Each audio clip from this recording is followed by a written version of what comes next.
The full book of Eva is available on Amazon, both in paperback and digital form.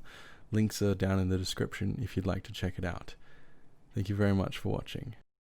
Eva, Chapter 1.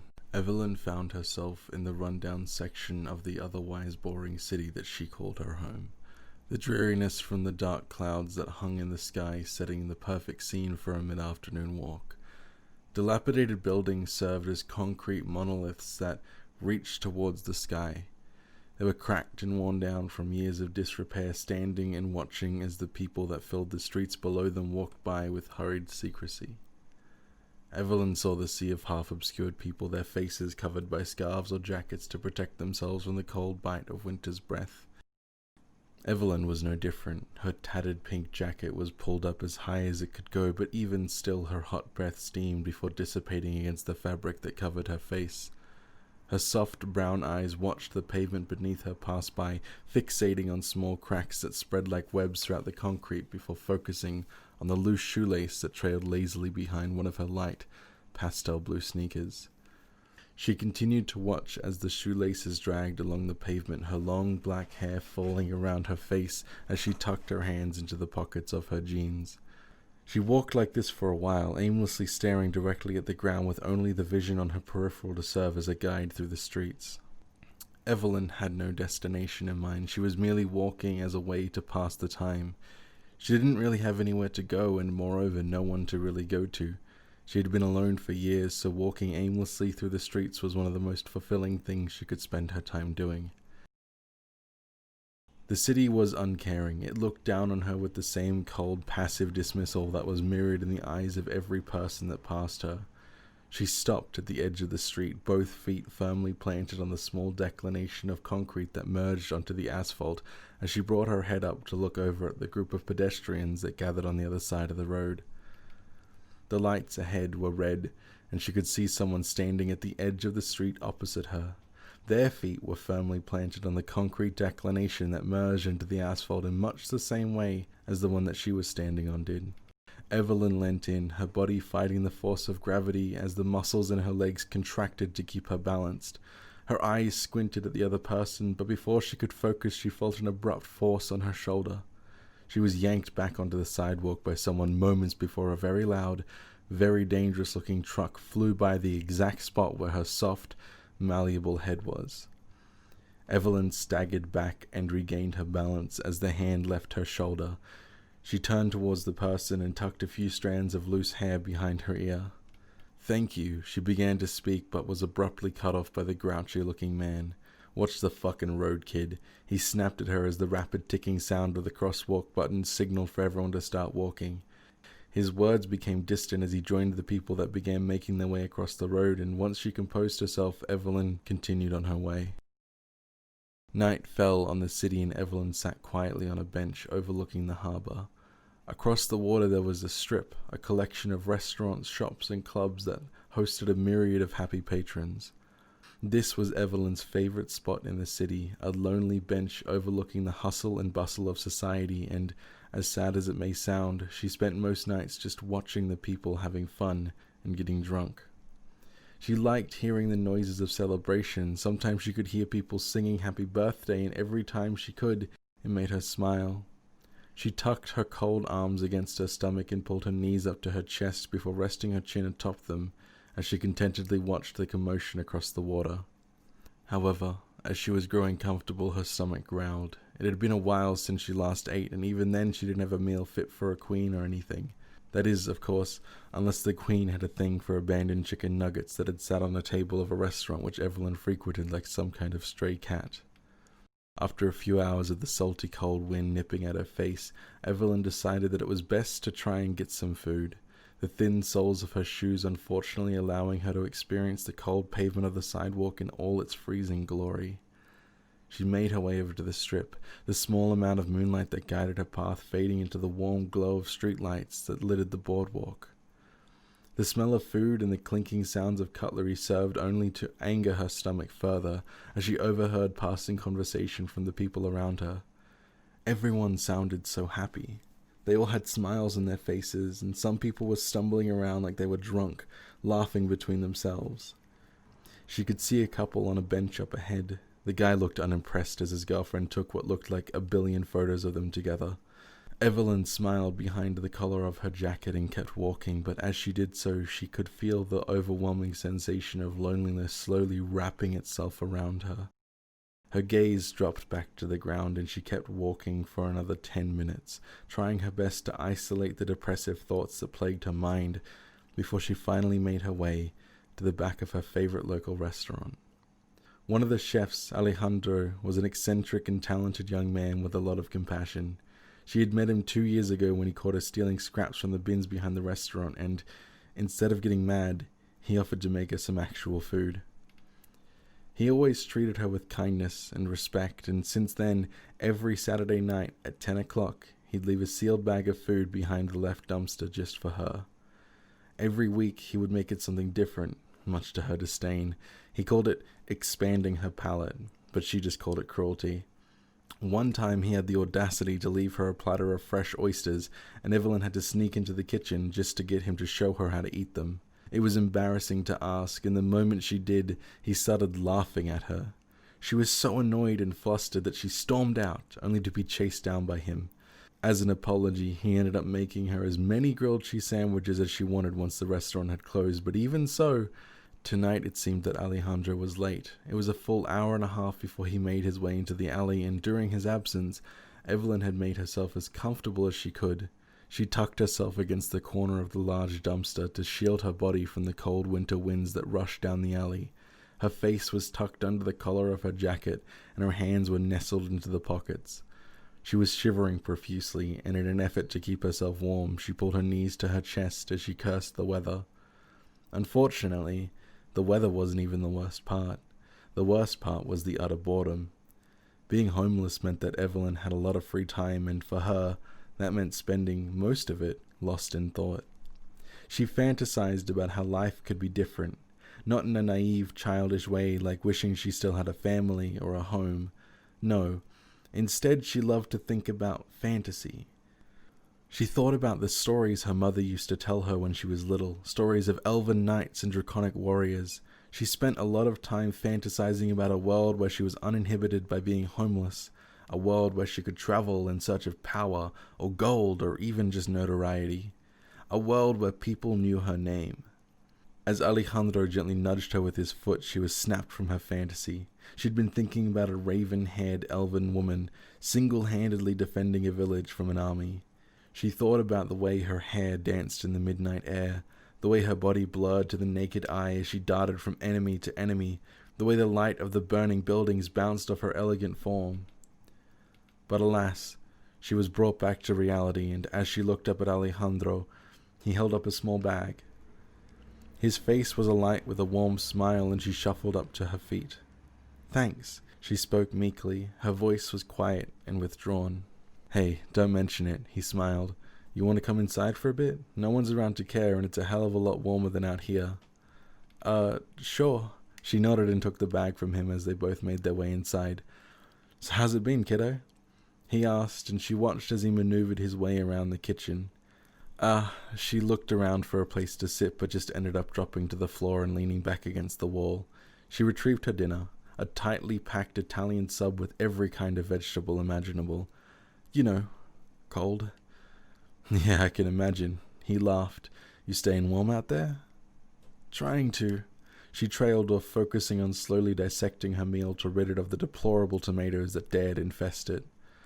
"Hey, whoa." Alejandro looked over at her. She had the sandwich laid out in the paper it had been wrapped in, and she was picking it apart like she was a surgeon. "If you didn't like tomatoes, you could have just said something. You're wasting good food." Evelyn finished her careful procedure, placing the pieces of bread back on top of their respective parts before looking to Alejandro with a proud smile. "I don't like tomatoes." "Noted." He rolled his eyes but still smiled.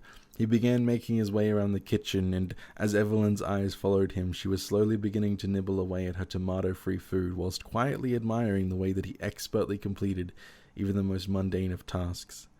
After 10 minutes or so, Evelyn was full, and Alejandro was preparing to leave. He grabbed his backpack and pulled out what looked like a lump of wool, before shoving it in her direction. "Here," he smiled. "My grandma made this for you." Evelyn tilted her head and carefully examined the gift. A blanket? She looked at him in confusion as she took the lump of wool, letting it fall out in a mess in her lap. It was an extra-large, hand-knitted, grey woolen blanket. Yeah, I told her about you and she wouldn't let me leave without taking it. I wasn't sure if you'd want it or not, but if I go back to her with it, she'll beat me black and blue. He laughed and slung his backpack over his shoulder. That's so nice. Evelyn smiled and pulled the blanket to her chest. It was warm and smelled like old lady. Yeah, well, time to go, stray cat. It's already late enough without you keeping me here any longer. He laughed and tousled her hair before opening the back door. Well, Evelyn stood up and smiled, the blanket still clutched tightly to her chest. Thanks for letting me hang out again. She bundled up her new gift in her arms and made her way outside, back into the cold and unforgiving winter winds.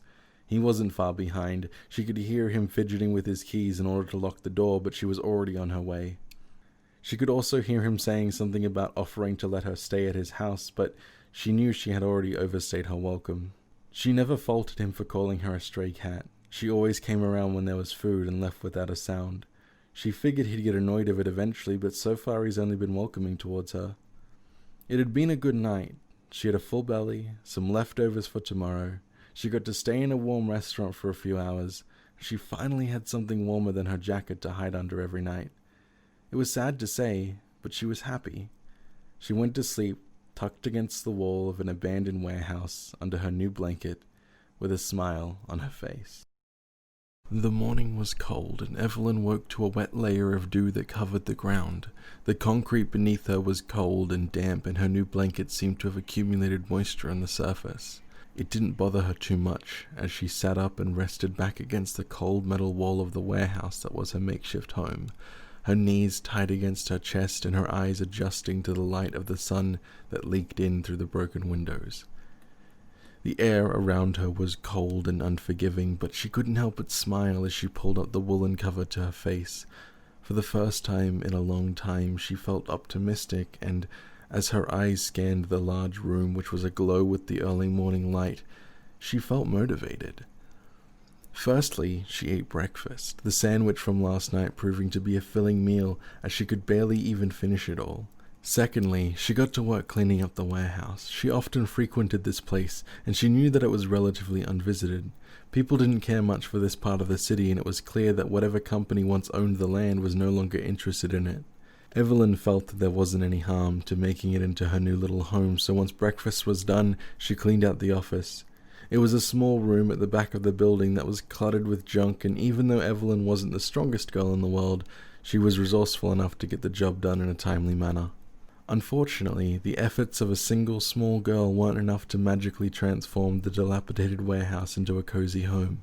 However, by the time the sun was setting, she had managed to make a lovely little room out of the rundown office. As Evelyn looked around, she felt a sense of pride welling up inside of her. It wasn't often that she could call something her own, but at the very least, and legalities notwithstanding, this was her tiny slice of heaven in an otherwise cold world. After she expelled the myriad of discarded metals and rotting wood that was in the office, she used what resources she had to clean the room and lay down a relatively spotless tarp to act as the carpet. Once that was done, she spent the afternoon sifting through unwanted and forgotten piles of industrial trash that was left scattered throughout the block of warehouses which she called her home. Her scavenging efforts were rewarded handsomely, and before she knew it, she was able to add a broken lamp to her list of possessions. With some batteries and a lot of trial and error, Evelyn was able to successfully engineer a working light source out of the broken lamp. All she needed to do was find a stable way to conduct electricity to the bulb, but the project proved difficult enough to take up the rest of the afternoon. Electronics had always been fascinating to her, and even without academic training or knowledge, she had a talent for making things work. With another reason to be proud successfully under her belt, Evelyn set off in the early evening with a sense of purpose. Even as darkness blanketed the city and the cold winds rushed between the buildings, Evelyn felt happy. She made her way to the usual bench overlooking the water, her large brown eyes contentedly gazing at the people that walked along the side of the river. She sat in quiet contemplation, her cold nose tucked into the top of her jacket as she imagined the lives of each person that passed by. Her head tilted slightly like a curious dog transfixed on a noise. She could see a young woman across the river who was wearing a large fur coat that reached down to her hips and an elegant black scarf that wrapped around her neck. She looked like she was dressed to combat the cold, and as Evelyn watched, she decided that the woman's name was Samantha, and furthermore, that Samantha led a life of absolute luxury. She was currently waiting for her manservant Peter to pick her up since she had plans to go to a charity ball. No, a charity gala for kids with leukemia. See, Samantha was a very wealthy woman, but she earned her right to be wealthy when she graduated law school and became one of the best lawyers in the country. Evelyn nodded to herself as she thought about this. Yes, being a lawyer is perfect for Samantha. She hopped off her bench and started to walk, continuing to fantasize about this stranger's life. Samantha was in the midst of a divorce. She fell in love while she was studying law, but she came to learn that there is more to life than the first boy you fall for. That's when she met Cyril, a photographer who was working for Samantha's law firm. Evelyn continued nodding to herself as she walked, her eyes fixed on the ground before her, uncaring for the steps she took, as the life of Samantha was far more important than paying attention to where she was going. Evelyn was making her way towards the cluster of restaurants along the opposite side of the harbour, her hands still firmly tucked within her pockets and her nose still hidden behind her jacket. But Samantha was on her way home to get changed. To the gala, Samantha thought to herself in Evelyn's mind. I shall wear something so stunning that Cyril must notice me. Samantha, despite being desperately in love with the mysterious, handsome photographer, went completely unnoticed by him. The painful invisibility served only to stir her unrest, and when her husband showed an increasing lack of interest in her, Samantha left. If not to pursue Cyril, then to pursue someone who would make her feel the way that Cyril did. Yes, Evelyn quietly spoke into her jacket. Samantha loves the idea of Cyril. She was smiling at this fictional world that she had constructed, a world where a woman like Samantha saw her unhappiness and chose to pursue what she really desired. The smile, however, was quick to fade when Evelyn's abundant lack of perception led her on a collision course straight into a familiar fur jacket.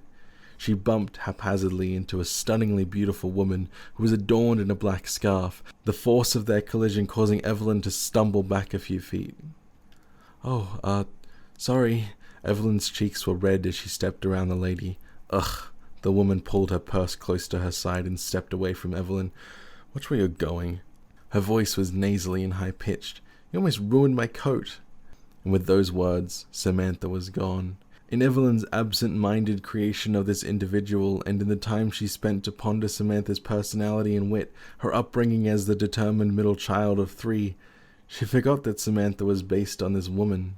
Samantha would never say something so self-obsessed, but as Evelyn made her way along the walkway, she realized that Samantha was dead. No more than a happy thought in the mind of a simple girl.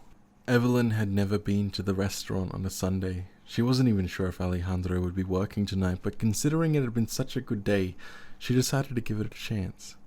Shaking off the death of her recent friend with a smile, Evelyn stepped into the alley that she usually waited in. She crouched down next to the dumpster and tucked half her face into her jacket, turtling herself in for however long it would take for Alejandro to show up. An hour went by, then 2, then 3, and before she knew it, the city was dark and silent.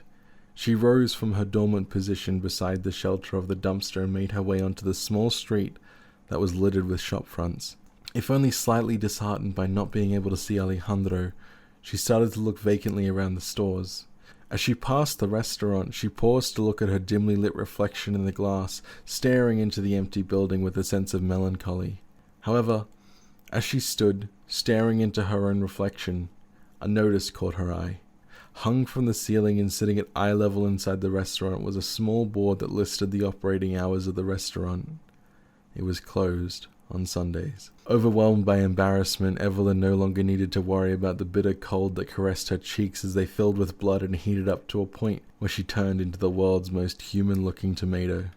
Despite the evident absence of eyes to judge her, Evelyn spent the entire walk home hiding as much of herself as she could in her jacket, silently cursing herself for never considering such a simple and obvious explanation for the complete lack of people around the restaurant.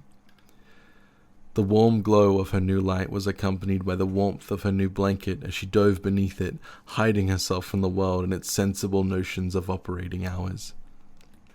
The morning sun was bright against Evelyn's pale cheeks. The horrendously red blush had faded during her relatively peaceful sleep, and she was roused to consciousness from the blinding light that cascaded in through the broken windows. She decided rather grumpily that tonight she was going to sleep on the side of the room that didn't get hit by the sun, and before she could even consider shuffling over into the shade, her body started a relentless and coordinated attack on her stomach. Protesters flooded her empty and angry body with the unanimous chant, "Food, food, food," and as a result, an audible grumble echoed from her abdomen. Evelyn whined at the realization that she wasn't going back to sleep, and promptly rose to her feet like a hungry, shambling corpse that was driven by an endless urge to feast upon flesh, or vegetables, or anything else that would sustain it, really. It was Monday, and while it wasn't Evelyn's favorite day of the week, it certainly was a good day for food. Having the city streets as your home has a lot of disadvantages. However, it also provides the rare opportunity to see the kindness in people's eyes as they selflessly give to those less fortunate. Evelyn was not one such less fortunate. After all, she had a blanket now.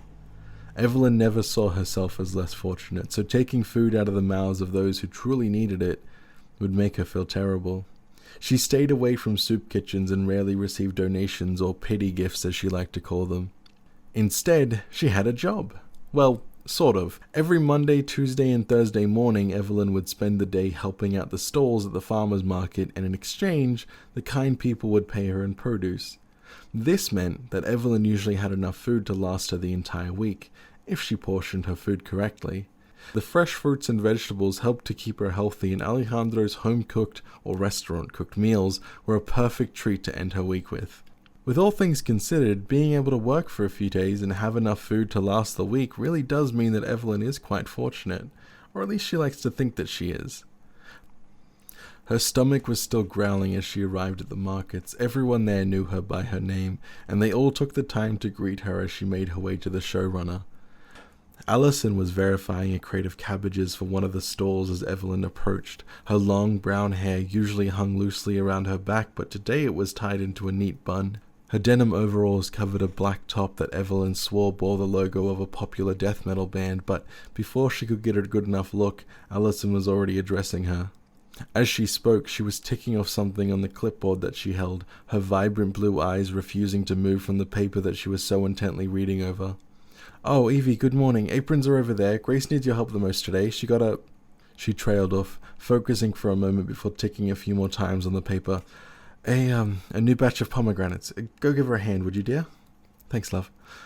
She didn't even wait for a response before pottering off to her next task, but it was all the same to Evelyn. She took no offense to Allison's candid behavior and simply moved over to a pile of nearby aprons, fixing one onto her body before seeking out Grace. The kind, elderly woman was at the head of Grace's Grocers, a rather moderate-sized stall adorned in a variety of fruits and vegetables. In the center, however, taking up a significant amount of space, were her prized pomegranates. "Oh, it's pommy season, Evie!" The old woman nearly jumped with joy, quickly striking a pose to show off her new stock to Evelyn. "Look how beautiful they all are! Look!" She picked one up and forced it into Evelyn's face. "There!" Evelyn couldn't help but giggle as she took the fruit, pretending to inspect it. "They're gorgeous, Grace. You did a great job this season." "Oh, it wasn't me, dearie." The woman proudly pointed over to a man who was still in the middle of setting up signs. "Me boy Petey sure helped me a bunch this time round." She nodded proudly as Evelyn gave the man a small, meek wave. Now, we've got work to do, Evie. You and me are going to sell more pommies than you ever did sell in your entire life." I've never sold a pommy, Grace," Evelyn tried to point out, but the woman didn't seem to be listening. "Oh yes, we'll make sure plenty young'uns go home with pommies enough to last in the winter." She laughed rather boisterously, and it was quite hard to ignore the infectious nature of her optimism. Her sharp Scottish accent helped to air her genuine excitement over such a seemingly mundane fruit. "Get to work now, lass. Go help Edie set up the signs and then sell!" Evelyn gave another giggle as she made her way over to the collapsed metallic boards resting against the stall. After she propped them up at the front, she spent a good 10 minutes ensuring that they were the most alluring chalk signs in the entire market. "Pomegranates galore," read the top line. "Don't miss out," read the second line. "Best pomegranates in the city," read the third. The board was spruced up with engaging floral designs around the edges, and each letter popped with bold color to draw the eye in. Once she was done, she took her place behind the stall to wait for customers, and as she did so, Grace's son came up to her. He looked like he was pretending to check some papers on the table in front of her. "So you're the famous Evie I've heard so much about?" He chuckled, but Evelyn wasn't sure what was funny. "I suppose so," she shrugged and looked up at him. He appeared to be in his mid-40s, and he definitely wasn't dressed for the job, considering he was wearing a rather well-maintained suit. His brown eyes matched her own, and his short black hair seemed to be slicked back with hair gel. Whatever he was doing here, it didn't seem like he'd stay long. "I've heard a lot about you, Evie." His voice rung with a strange sense of doubt, like he didn't believe that was her name. "Okay," she responded simply, but hopefully not impolitely. "My mother sings your graces, saying how helpful you are when she's working here by herself." As he continued, it started to feel like an interrogation. "She's nice to me. She tells me stories about when she was younger." Evelyn shrugged again, looking away from him for a moment, but when her eyes returned, he was a step closer, his voice dropping to a more hushed tone. "Look." He dropped all pretense of being nice as he turned his head towards Grace, almost as if he was checking to make sure she wasn't looking. "I don't care what they all think of you. I don't trust a tramp handling my future business as money, and frankly, neither should anyone else. So if I find out you stole even a single penny from my mother, I will crush you with the full extent of the law." He didn't share his mother's accent. Evelyn took a step back from him and just quietly nodded. "Okay," she said rather meekly. She knew defending herself would only cause more trouble. The man backed off, said goodbye to his mother, and then promptly left the market. Evelyn was quiet for the rest of the day. Every time Grace tried to speak to her, she cut the conversation short and shuffled off to do some menial task by herself. Every time a customer came, Evelyn made sure to be out of sight, busying herself so she didn't have to make any sales. By the time they were finished packing up the stall, Evelyn was ready to go home. An air of sadness surrounded her, and even Grace's cheery attitude wasn't enough to make it go away. When Allison came over with a box of food, Evelyn took it with a quiet thanks before rushing home without a word more. She wasn't sure why she cared so much about what a stranger thought of her, since Allison, Grace, and everyone else showed how much they trusted her. Every time they let her make a sale, or every time they ran off on an errand and left her to hold down the fort, was a sign of trust. Still, there was a strange, painful truth in the words Evelyn heard today that struck her down to the ground. She knew she wasn't normal.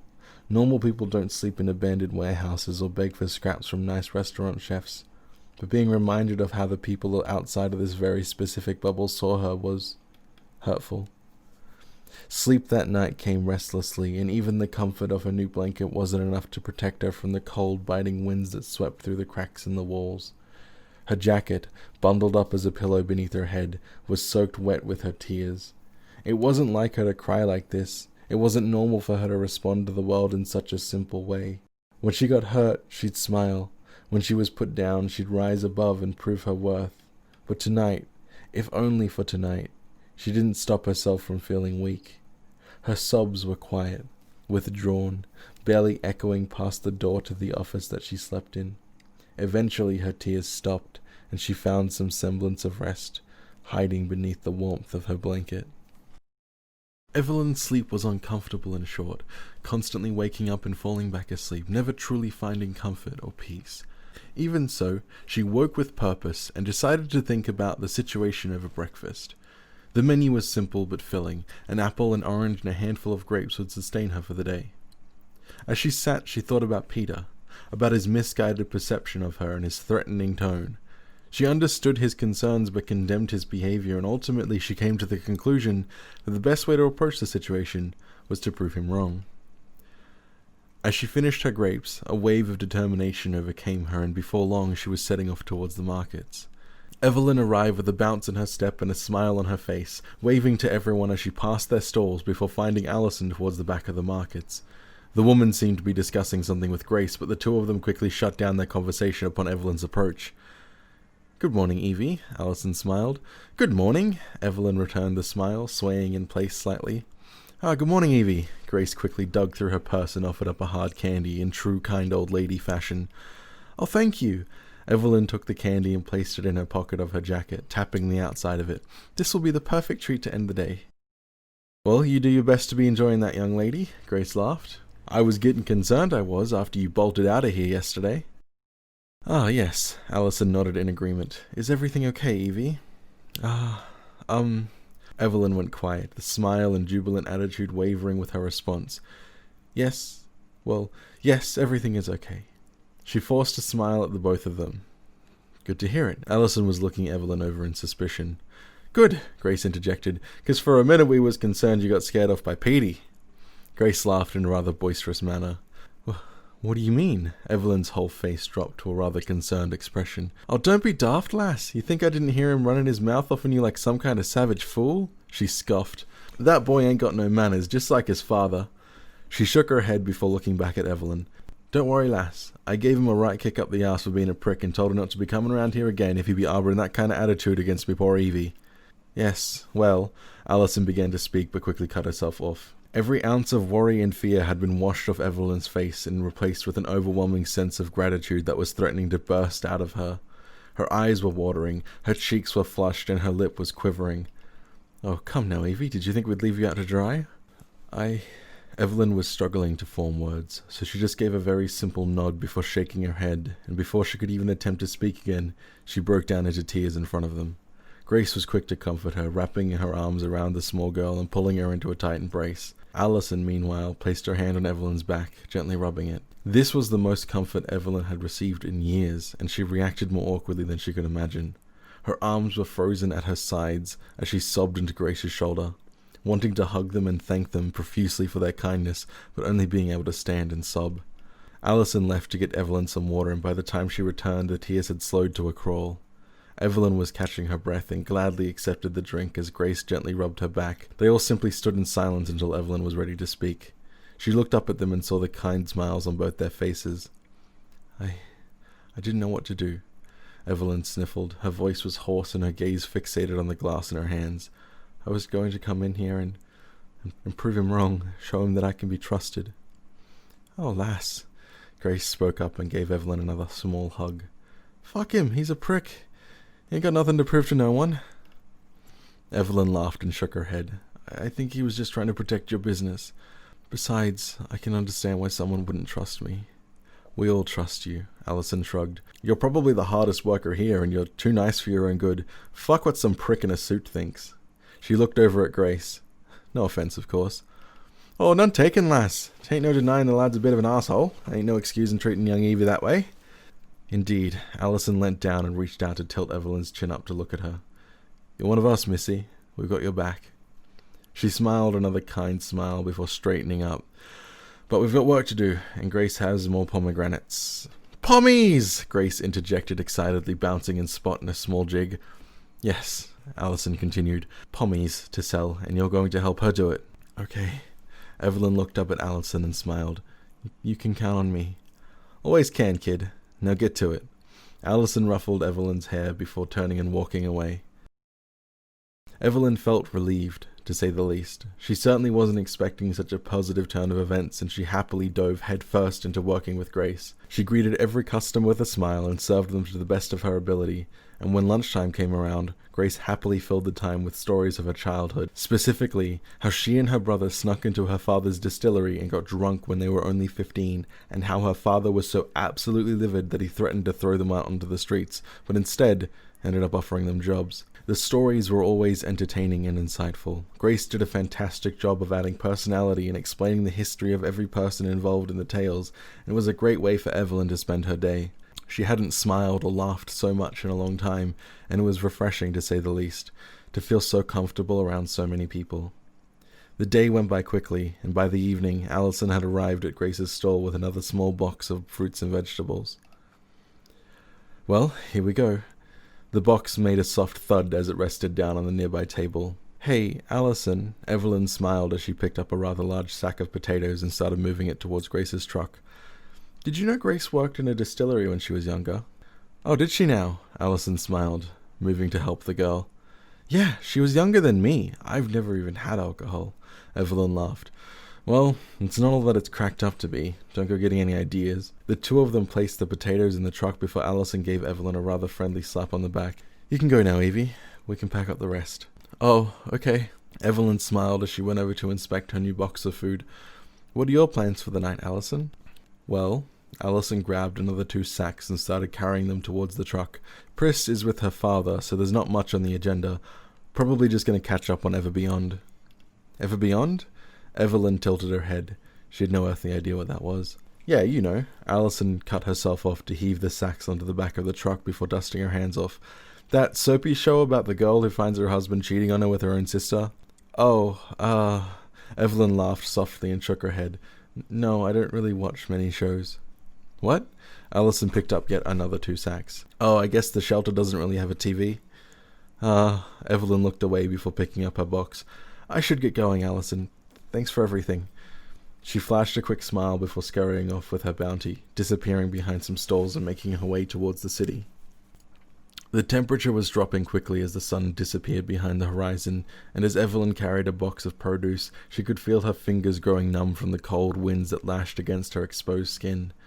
By the time she got back to her little home, she instantly dove under the warmth of her blanket, wrapping it around herself and hiding her face against the fabric. She had planned to eat something, maybe feast on some of the famous pomegranates, but as she lay in the dark room beneath her warm blanket, she couldn't find the energy to sit back up. Her eyes drifted closed as shivers coursed through her body, the warmth of her breath heating up her small little cocoon that she had made with her blanket. Before she could even really decide if she wanted to sleep or not, she had already passed out, and the next thing she saw were the lights filtering in through the dusty windows of the warehouse. The sun was still rising, the sky was aglow with the gentle pink, and Evelyn sat up to stretch after a restful slumber, rubbing her eyes and rising to her feet. She looked around her small room and started to make mental notes of what she needed to fix as she made her way over to the stash of food. She began to slowly eat a rather oversized apple, her stomach growling loudly until the sacrifice had been made, and it was sated. There was no work today, which meant that she could spend the whole day working on her little home. She needed to add some more lights, since one gloomy little lamp wasn't nearly enough to brighten up her bedroom. Luxuries like mattresses or furniture would have to wait. It's rare to find anything worth sitting or sleeping on in the streets, and if there were any eligible candidates, they were all quickly snatched up by more aggressive people. As she ate her way through the apple, she couldn't help but ponder over a theme for the room, something light and welcoming, something that would whisk her away into another world every time she came home. By the time she disposed of the apple core and set off to scavenge the nearby buildings, she settled on a simple, yet elegant theme: Fairy Grove. It was hard to find the materials necessary for such a specific taste. She needed lots of small lights, and if she could get them to alternate colors, it would be absolutely perfect. She started imagining what her room could look like, and as she did, it caused her to giddily begin hopping along through the dirty alleyways. It was only a few moments later that she composed herself, the bright smile that made its way across her lips dropping away to form a more neutral pout. The day grew colder. Even as the sun rose into the sky, Evelyn was beginning to shiver, and as she did, she realized that some kind of heater would be necessary if she didn't want to turn into a popsicle before the end of winter. Finding supplies proved fruitless, though, as she started venturing towards the main hub for the industrial export. Instead of garbage filling the streets and abandoned old storerooms, she could now see workers moving back and forth, loading and unloading trucks. She stood at a distance for a while, watching what kind of product the people were moving, and as she watched, she began contemplating the moral dilemma in her head. She knew that stealing was wrong, of course, but she also knew that without some kind of source of heat to warm up her room, the nights were only going to get worse and worse.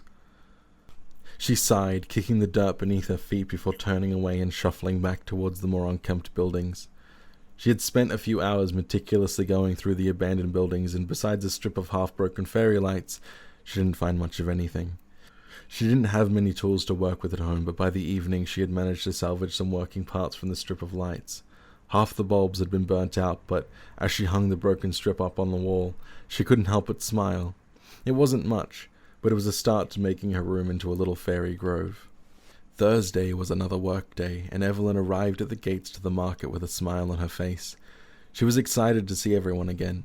Allison was busy as per usual, hauling boxes of produce from trucks to stalls, and Evelyn was quick to help her. Allison had 3 boxes stacked on top of each other, carrying them to one of the stalls without breaking a sweat, whilst Evelyn was falling behind, struggling to keep up with only a single box in her arms. Allison hadn't said a word, not even a greeting. When she was focusing on her task, she always got awfully quiet. Allison picked up the final box from Evelyn's arms and plopped it down with the others before glancing over to the truck to ensure that there were no more to carry. Evelyn rubbed her biceps before stretching her arms and looking up at Allison. "Hey, Evie." The woman smiled and started walking towards her stall, which also served as her office. "Good morning, Allison." Evelyn followed along behind her, her large brown eyes glancing around the markets. "It's Old Folks' Day." Allison picked up an apron, checked it for the size, tossed it aside, and then looked at another. "So, I need you on your best behavior." She laughed half-heartedly and tossed an appropriately sized apron at Evelyn. "I'm always on my best behavior." Evelyn smiled and started putting on the apron.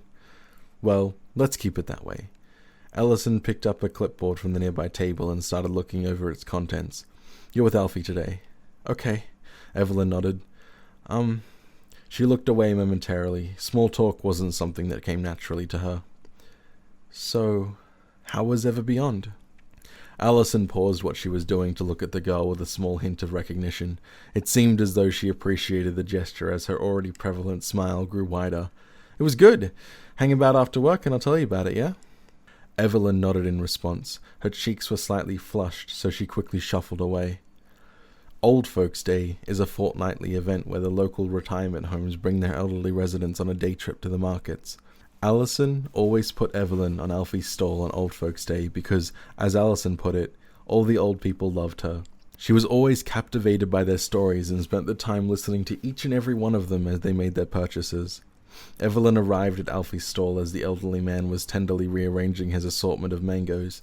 He was quite tall and thin, and always dressed rather nicely.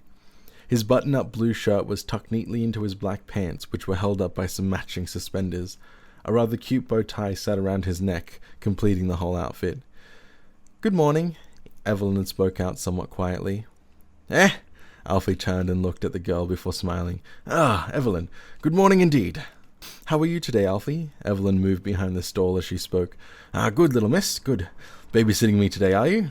The old man laughed a rather hearty laugh as he finished rearranging his mangoes. "It would seem so." Evelyn nodded and took a seat on one of the nearby stalls. "Afraid we haven't much produce left, little miss." Alfie looked up to the sky. The sun was shining down on the whole city now. "Winter's here. Gonna have to pack her up soon and wait for the next season." "Well," Evelyn smiled softly at the man, "let's do our best to sell what we have." "Suppose so." Alfie nodded and scratched his chin before taking a seat as well. "Customers should be here soon." The day began and customers started arriving in droves. Most of the people who came were just interested in getting some fresh air, while others wanted to socialize. Regardless, Evelyn's morning was swamped with countless stories from the elderly people that came to her stall. Some of them seemed to come just so that they could talk to her and see how she was doing. The day passed somewhat slowly. Between the countless conversations and the indecisiveness of her customers, Evelyn started to feel drained by midday. She took her lunch break and started wandering around the market, mostly sticking to herself and avoiding any more long conversations about grandchildren, at least for now. After a few minutes of walking, Allison's stall was in sight, and Evelyn scanned the crowd around the stall but couldn't see Allison anywhere. She got closer and noticed that the stall was unmanned, but she could hear voices coming from behind Allison's car, and decided to go see what was going on. "Allison, I can't condone this." A man was speaking, but Evelyn couldn't see him from the other side of the car. "Roland, it's fine." Allison sounded strange, worried even. "She's not hurting anyone." "I simply cannot allow this to keep happening. It's illegal, Allison." The man's voice grew stern. "So? We'll pay her. She just won't be a volunteer."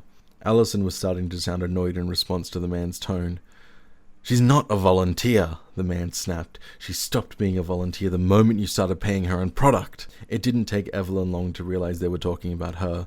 But before she could even muster up the words to speak, she felt the grip of a hand on her shoulder. She let out a startled squeak and spun around to see who it was. "It's rude to eavesdrop." A familiar man was standing before her, pulling her up from her crouched position behind the car. It was Peter. "Come on, you little weasel," he barked as he started tugging her towards Allison and Roland. "We have a little stalker in our midst." Evelyn pulled away from him, stepping close to Allison. "Is this the girl?" Roland looked over to Allison. "This is Evie." Allison shifted so that she was standing in front of Evelyn. "She's a damn good worker, and she's not going anywhere." "You can't be serious," Roland scoffed and shook his head. He was dressed in a full three-piece suit. His muscular arms looked like he was trying to smuggle hams up his sleeves. "Either she goes, or you both go." "Just get rid of them both," Peter smirked. "I'll run this place, and I'll do it legally." "What are they talking about, Allison?" Evelyn looked up at the woman, who was stoic and still. Her eyes narrowed in on Peter. "Nothing," Allison responded. "Go back to Alfie's stall, Evie. I'll handle this." "I don't think so." Roland shook his head. "Allison, you're fired." "Fired?" Allison flew into a rage. Evelyn could see her fist clenching at her sides. "You can't fire me, Roland. I'm the only one keeping this place together." "Yeah," Peter laughed, "by breaking the law and putting Mr. Abernethy's reputation on the line. You should be ashamed of yourself. I mean, really, did you think you'd never get caught?" Peter was cut off as Allison's fist jabbed him straight in the nose. Blood started pouring down his face and he screamed in pain. "Allison!" Roland yelled. "Get the hell off my property before I call the police." "Fuck you." Allison spat on the ground in front of Roland's feet. "You heartless fuck, I hope you rot." Evelyn was sneaking away from the whole ordeal. She could still hear Peter screaming profanities at Allison, but they began to grow distant the further away she got. As she made her way through the crowd of old people, her chest grew tight, her breathing became erratic, and she felt suffocated amongst the mass of wrinkly skin that surrounded her. Peter's screaming and yelling faded into the distance as Evelyn broke free from the crowd and sprinted out the gates of the market, her tears leaving cold trails along her cheeks that froze against the cold air as she ran. Evelyn stopped running when her legs grew numb. She collapsed on a park bench and sobbed into her arms, curling herself up into a small ball as everything she had just felt a few days ago came flooding back. It felt as though a giant weight had situated itself on her chest, crushing her slowly as she laid on the cold wooden bench. The overwhelming, oppressive feeling of hopelessness, coupled with the guilt of knowing it was all her fault, slowly began to crush her. But despite that, she managed to stand up after some time. She stumbled over to a bush to throw up into it, the anxiety and guilt proving too much for her body to handle, and once she'd thrown up, she rested against a tree and began hyperventilating. Her breath was escaping her. Her body was shaking. It felt like she couldn't breathe. She couldn't think. All she could do was repeat in her head how she had managed to destroy one of the best parts of her life just by merely existing. She couldn't walk properly, and her sobs grew louder as she began to slowly stumble her way forward. Her breathing was still erratic, and it took all of her energy just to focus on putting one foot in front of the other.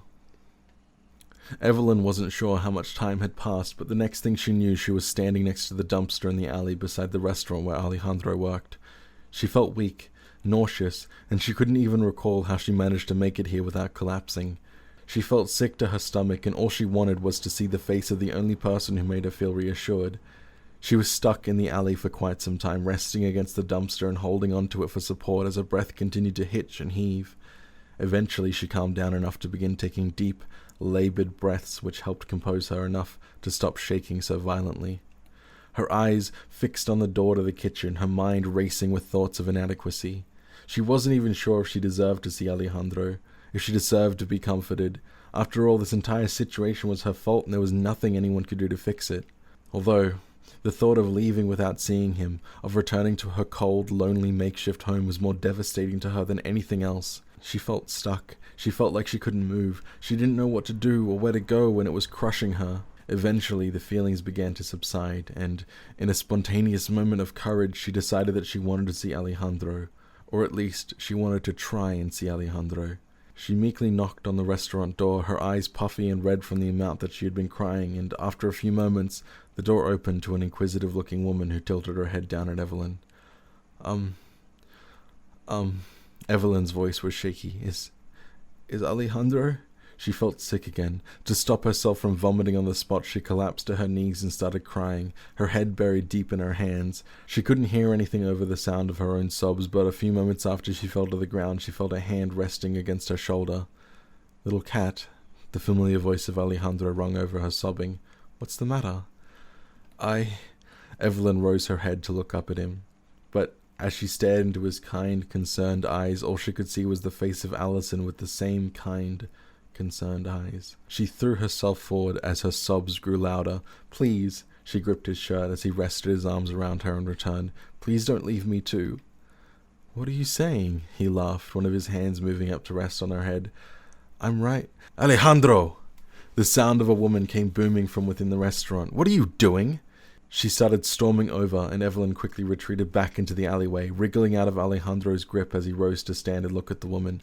"I'm helping a friend." He rose his hands defensively. "Friend!" the woman yelled. She was wearing a full chef's outfit and waving a tea towel around like a flail. "You mean that little street rat?" "No, chef." Alejandro stood directly in front of the door to block the woman from getting through. She's just my friend. Leave her be." "She's here for more food," the woman yelled, smacking Alejandro with the small towel. "You give her my food?" "No, chef." Alejandro moved to try and block the towel. "She was just leaving."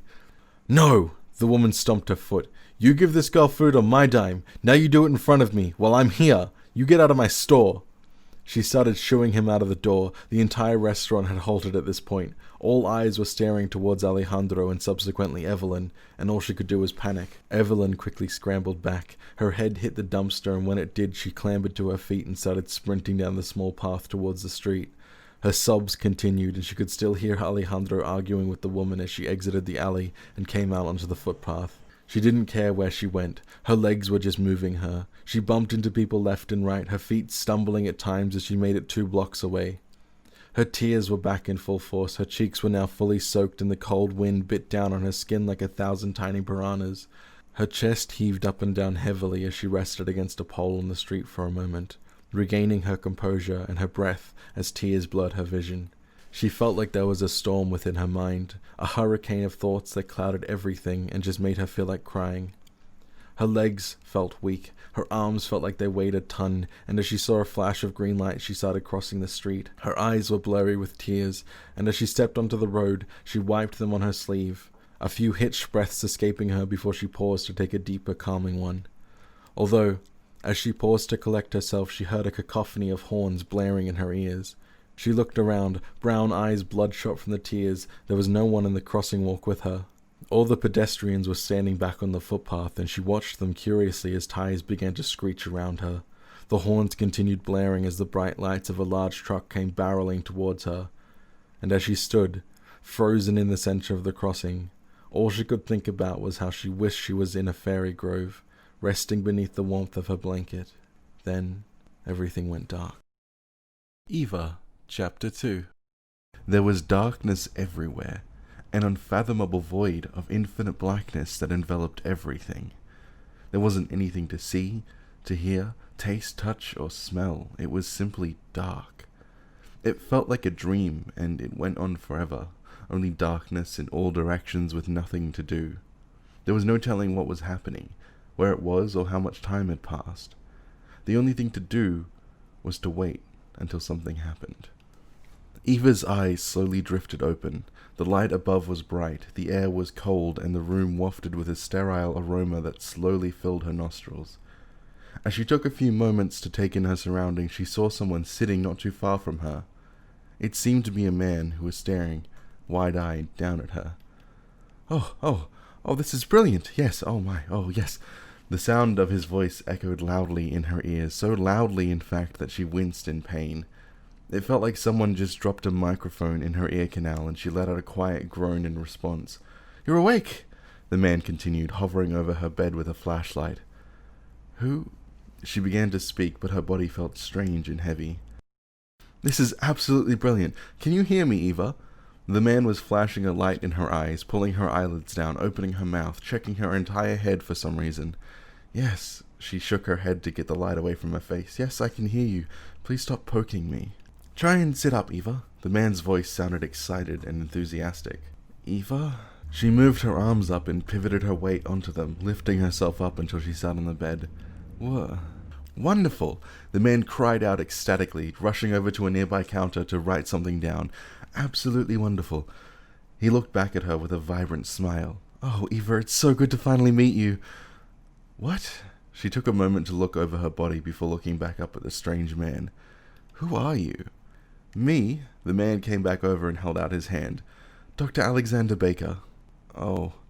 She took the man's hand and gently shook it. "What happened?" "The last thing I remember." "Oh, brilliant, look at that." Alexander was staring at both her hands in amazement before he shook his head and his gaze returned to her once more. Right, yes. My apologies, I'm just awfully excited right now." He let go of her hand and brought a seat over beside her bed, settling down into it.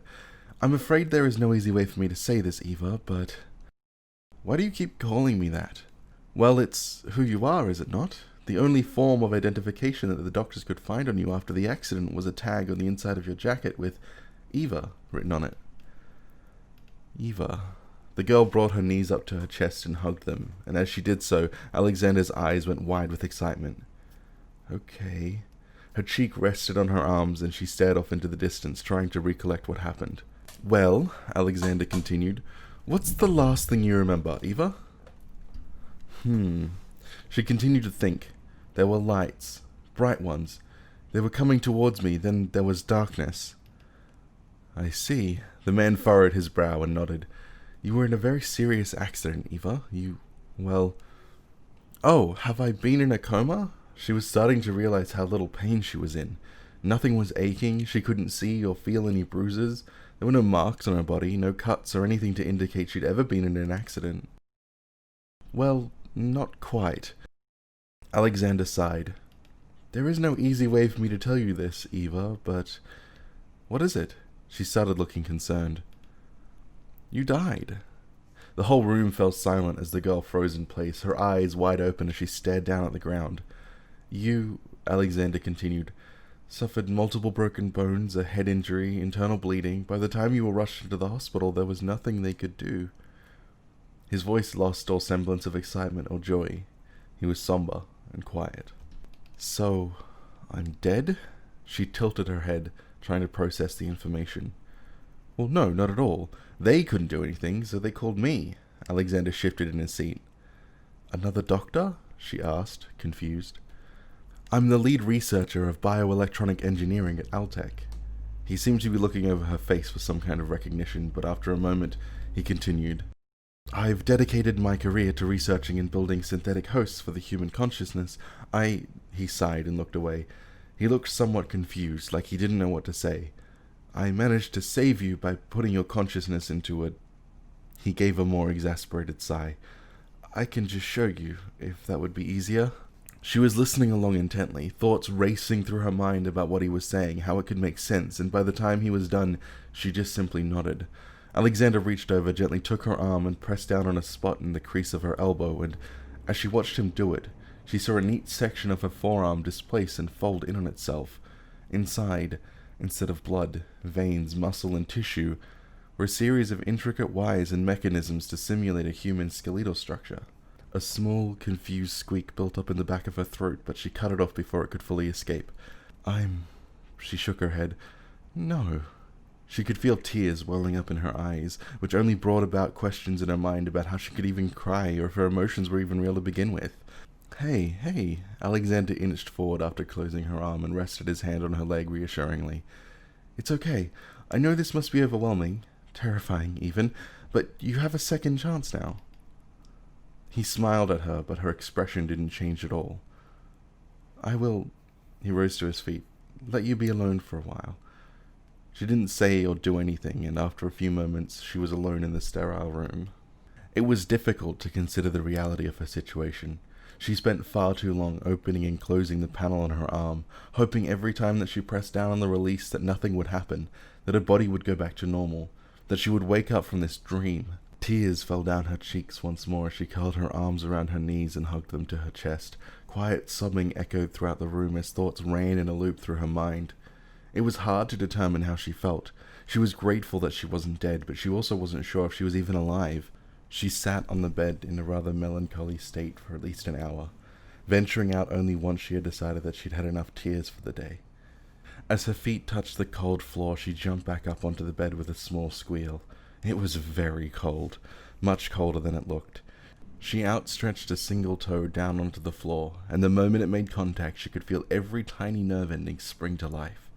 It took a moment to adjust, but she then proceeded to place her whole foot down. Her skin sprung to life, and she felt every inch of the tiled floor with more intensity than she'd ever felt anything. It was the most bizarre sensation to be completely conscious of every tiny detail of her body. She could feel the exact points where the air flowed through the vents and onto her neck. She felt every piece of fabric of her gown touching her skin. She was hyper-aware of everything around her, and if only for a moment, she forgot about the turmoil that she found herself in and began touching everything she could get her hands on. It all felt so new, so fresh, so strange, and soon enough, she settled back down onto her bed and looked around the room. Perhaps it wasn't going to be so bad. Perhaps she could look on the bright side of things, give this new life business a chance. Let go of the past and all the horrible mistakes and live life anew. Alexander returned after some time, and as she curiously looked over towards him, she realized how tall he was. He was easily over 6 feet, his hair was straight, long, and blonde, and he carried himself with a certain sense of purpose. He didn't seem awfully worried about interrupting her, and as he adjusted his thin black glasses, he began to speak. "So, how are we feeling?" "I've come to a decision," the girl nodded. "Oh? What's that?" Alexander sat back down on the seat beside her bed. "I will try to appreciate the new lease on life." She nodded once more, this time more confidently. "Ah, well, I'm very happy to hear that." He gave a somewhat relieved laugh. "And I've also decided that I quite like this name, Eva." "Well, Eva," Alexander smiled, "do you have any questions for me?" "Yes!" Eva nodded rather enthusiastically. "What exactly am I?" "Starting with the complicated questions, eh?" Alexander laughed. "Well, you are you. You have all your own thoughts, feelings, wants, needs, everything that makes you you is all there. Your body, however, is synthetic." "You mean it's not a real human body?" The words left her in a rather disappointed tone. "Right," Alexander paused. "But you are still you, and that's what truly matters." "Do I—" Eva dropped her gaze to the bed, embarrassed at the thought of sounding stupid. "Do I need to eat or sleep?" Yes and no," Alexander laughed. "You have a fully working digestive system, taste buds, the works. We strive to replicate the human body down to perfection, but neither of those things are a necessity. You can sleep if you choose to, you can eat if you choose to." "I see." Eva was once again looking over her body, more interested in looking down at her stomach, which was covered by the thin hospital gown. "This is all very strange." She nodded in a rather matter-of-fact manner. "Yes, indeed." Alexander was writing something down on his clipboard as he responded. "For you and me both, Eva." "What?" Her eyes moved up to look at him once more. "Why?" "You see, you're the first." "First what?" "The first successful patient." Alexander shifted in his seat. "All other attempts have been either stopped by the patient's family or the procedures failed." There was a heavy air of silence in the room as Eva sat in quiet contemplation. Alexander waited to see if she would speak, but after her continued silence, he spoke up once more. "You're the first successful patient. The mapping went perfectly, the storage went completely uninterrupted for months. Your body turned out wonderfully. Everything seems to be working as intended. When I transferred your consciousness from the storage host and onto your body—" "Months?" Eva cut him off. "What?" "Oh, yes. Quite some time has passed since your accident." Alexander looked visibly guilty for forgetting such an important detail. "How long?" Her voice was unsettlingly calm. "How long has it been?" "It's been 6 months." 6 months? Eva's eyes grew wide in surprise. She clenched the blanket that was resting on her legs and shook her head. Yes, I understand that it's a shock, but we had to get your body to a working state before you were brought back. It was deemed unethical by the board to bring a human consciousness back in a form that it couldn't facilitate." She could hear him speaking, but she wasn't absorbing the words he was saying. She was too distracted by the time that had passed. "When can I leave?" She finally spoke up, and Alexander blinked a few times. "Well, we need to make sure that your body is sustainable, and we have to do some tests to make sure that your mental faculties are in place, but after that..." "When?" "A few days?" "Okay." She let out a small sigh. "I'd like to be alone now." The day progressed slowly as Eva sat, bored within the confines of a small hospital room. Alexander had asked her to stay put, and regardless of how upset, confused, or anxious she was feeling, she decided to comply. At some point he came back in with some books, but Eva wasn't in much of a reading mood. She pottered around the room and stared out the window, threw a stress ball in the air over and over again, but nothing seemed to really help alleviate her boredom or her sadness. She tried to sleep, but lying on the bed only made her wonder what the point of sleeping even was anymore. She wasn't tired, she wasn't hungry or thirsty, and the more she thought about her lack of human qualities, the more she fell deeper into a quiet, unrelenting void of sadness. In the end, the majority of her day was spent lying in bed, staring up at the ceiling, obsessing over her identity. She had been optimistic about it, excited even, to be on the frontier of human evolution, but the more she thought about it, the more she felt as though her life had been reduced down to being nothing more than a lab rat. Alexander came back in to see how she was doing, but it took her a while to muster a response. Her eyes were still and unmoving. staring distantly at the wall as he spoke. She didn't pay much attention. It was hard to really be interested in talking to someone when you're not even sure if you're a person. "Hey," Alexander spoke up, cutting off his own sentence. "Have you been listening?" Eva rolled over in response, turning her back to him. "Alright, that's enough." He rose from his seat, and the next thing she felt was a clump of clothes landing on her side. "Get changed." "What's the point?" She scoffed and pulled the blanket up to her neck. "The point is that we're going. Hurry up and get changed." Alexander didn't even wait for a response, and before she knew it, the door was closing behind him. She grumbled and sat up, sticking her tongue out at the door before reluctantly rising to her feet and changing into the set of clothes that he'd thrown on her. She replaced her hospital gown with a pair of jeans and a simple black top before pulling on a pair of familiar-looking sneakers, although, instead of being tattered and torn, these ones looked completely new. In fact, all the clothes looked oddly familiar, but instead of her typical worn-down attire that had a growing number of holes in it, these were all brand new. For some inexplicable reason, the sight of her old, new clothes caused a few small tears to run down her cheeks. She started laughing as more started to flow, shaking her head at how absolutely ridiculous it was to cry over something as stupid and as simple as shoes. She pulled them on, tied them up, and hopped off the bed before making her way out of the room to find Alexander, who, as it turned out, was standing and waiting in the hall with his arms crossed. An annoyed expression covered his face as he straightened up. She could see he was about to speak, but before he could even say a word, her arms were locked around his body and she hugged him tighter than she'd ever hugged anyone. "Thank you," she spoke through some cry laughter. "For the clothes?" His tone rung with confusion as he awkwardly patted her on the back. "I mean, it's no problem, they weren't even expensive or anything." "No," she laughed and took a step back. "For being considerate." "What do you mean?" He sounded even more confused. "We spent months bringing you back. Getting your old clothes for you is nothing compared to that." He shook his head and laughed, making his way down the corridor. "Oh," she let out a small giggle before following him. "Well, of course, thank you for that too, even though it's confusing." "Yeah, I can imagine." He waved a keycard over the lock of the door before opening it. "But you're here, right? That should be what matters." "I suppose." She followed him through the door, looking down at the ground in thought before shaking her head and looking at him. "So where are we going?" "Well, I'm going home."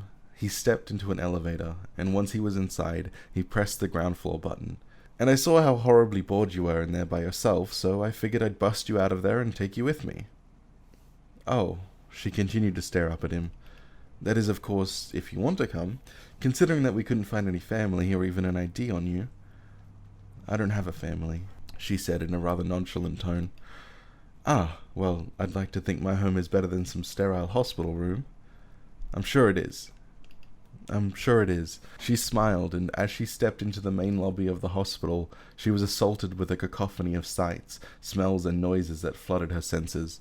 She pulled back into the elevator and lifted her hands up to cover her ears, a cry of pain and surprise wrenching itself from her body. The myriad of sensations felt like they were drilling a hole in her, whatever her version of a brain was. All she knew was that it hurt like hell. Alexander was quick to lean down and start inspecting her. "What's wrong?" he asked, but the only response he got was more pained noises from her. He spun around and started trying to get the elevator doors to close, rapidly pressing the same button over and over again, and once they were closed, he returned to her side. She was now on the ground, her body was shaking, and she was still clenching her hands over her ears. "It hurts," she whined. "It's too loud. Everything is too loud. It's too much." She started repeating the same few words over and over again. "Oh, you poor thing." Alexander shook his head sympathetically as he reached around to the back of her neck. Her shaking made it slightly difficult for him, but he managed to find a small pressure point beneath her skin. As he applied pressure, her eyes became completely white and her body slowly stopped shaking. "Adjust input sensitivity to 20, he commanded, and after speaking, pressed the same spot on her neck. Her eyes returned to a bright blue as she blinked up at him a few times and stared at him in confusion. "What?" She began to speak as the doors to the elevator opened once more.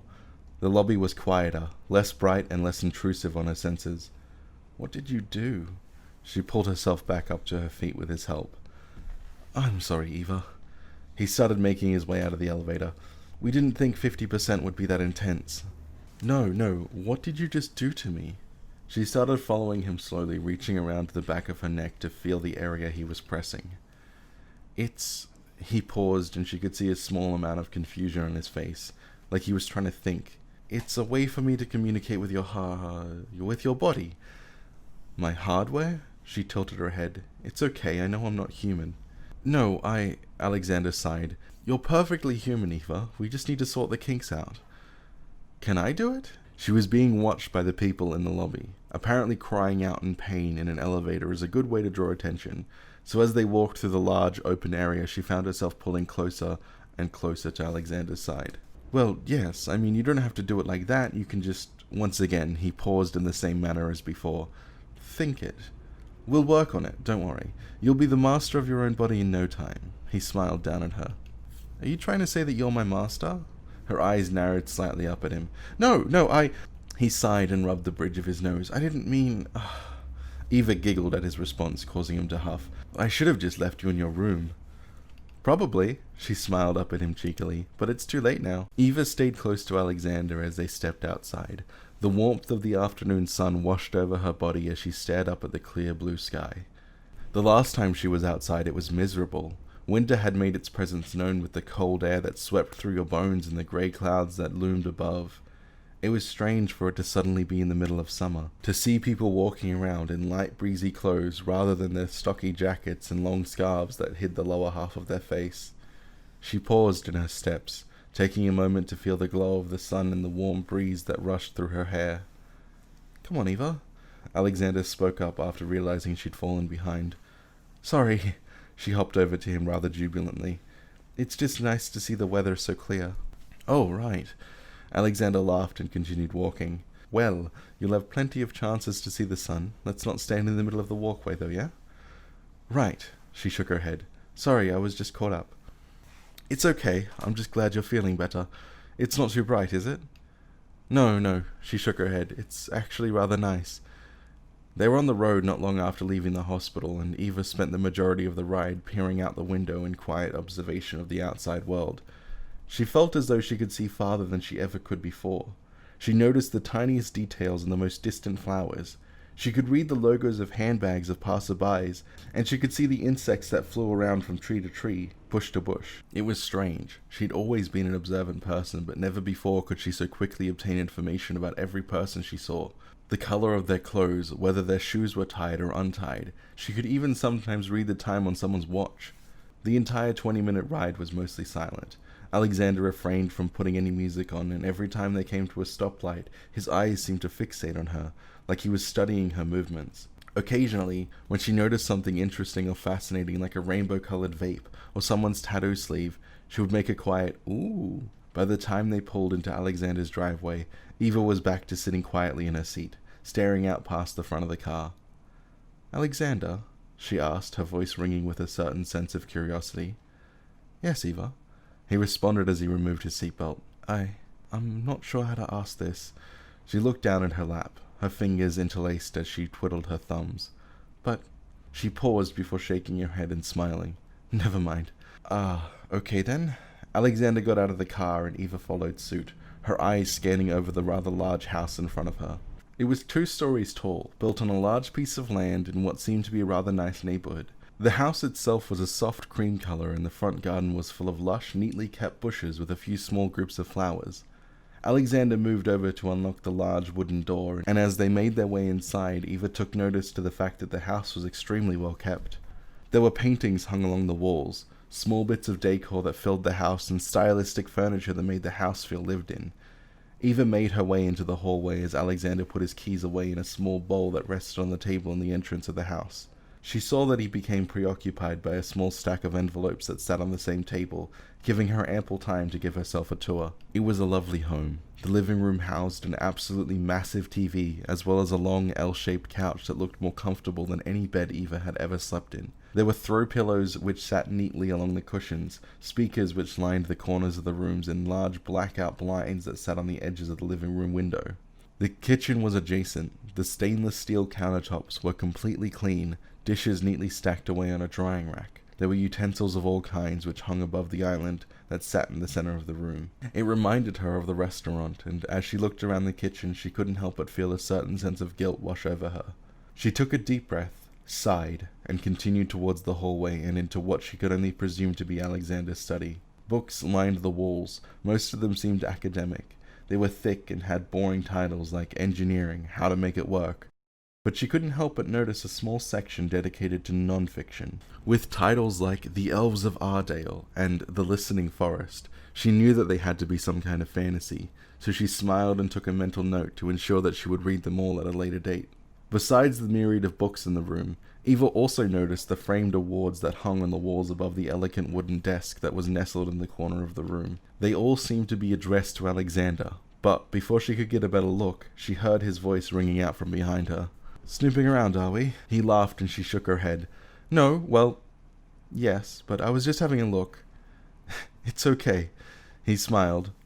"Come on, your room's upstairs." He made his way up the nearby staircase, disappearing beyond her view. She took one last glance at the room before following him up. There were 3 bathrooms. He began to speak once she began her ascent. She opened her mouth to speak, but before any words came out, she was cut off. "Before you ask, yes, you still need to shower. Your body might be expensive, but it's not self-cleaning." He laughed, walking over to one of the doors. "That package was a bit too expensive." "What?" Eva asked in genuine confusion before she saw his smile fade slightly. "Never mind, it was a joke." "Oh," she blinked, wondering if her body was actually bought, or if he made it, or what the actual reality of the situation was. "Anyway," he continued, "this will be your room. I didn't expect to break you out of jail, so it's not very homely." He opened the door to the room, and she stepped inside. Her look of confusion shifted into bewilderment as she gazed around the massive room. There was a queen-sized bed, a lovely wooden desk, a walk-in closet, and an open door that led to an adjacent bathroom. Her mouth dropped at the sight, and she looked back at him. "This is for me?" she asked meekly. "Of course it is," he smiled. "I know it's not much, but you can decorate it however you want." No. She shook her head and smiled. "It's more than enough. It's too much, in fact." She suddenly felt even more guilty as she stepped out of the room and into the hallway. "I can't accept this. I'll just go."